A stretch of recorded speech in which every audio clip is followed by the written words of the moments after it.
one would say that the NLC is, of course, not too happy with the federal government with respect to the removal of the fuel subsidy, the negotiation that has not been very fruitful, and the fact that the palliatives, according to them, is or rather are really insufficient for the hungry masses, the vulnerable, and the poor Nigerians.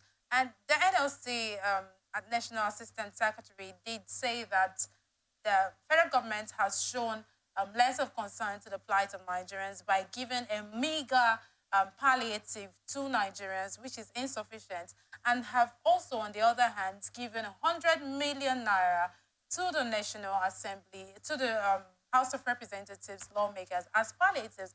But here the lawmakers are saying, well, nobody at no time did the House get any form of palliative from the federal government, let alone being 100 million naira. Now, you see this is beginning to come like an issue between the NLC and the House of Representatives. First of all, let's look at this. This is an allegation, a very serious one, and the House of Reps is trying to debunk it. What substance do you make of this allegation and debunking? Well, I want to deviate from what you think I should respond to. I don't think what you should respond. No. What my point is that the issue of because there is no substance to hold here. House of Reps have denied that nobody gave them palliative, so we cannot say they give them palliative when they say they've not palliated them. But my issue lies on this moral crime of palliative, this offense that I think that the next dispensation should send these men flying this flag of palliatives to jail. They should do that by the next takeover of government. These people should be punished for rubbishing Nigerians because you hear the federal government say is giving 5 billion to states.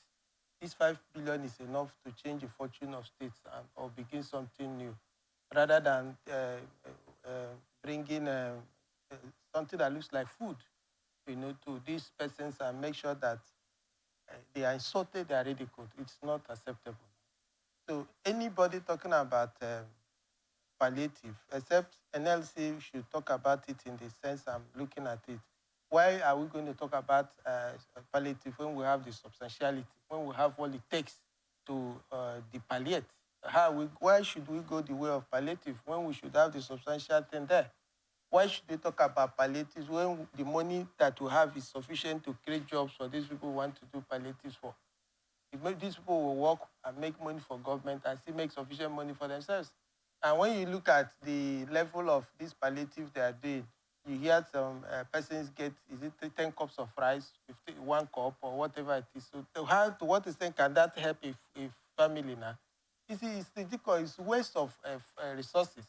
And I want to say that they must account for it.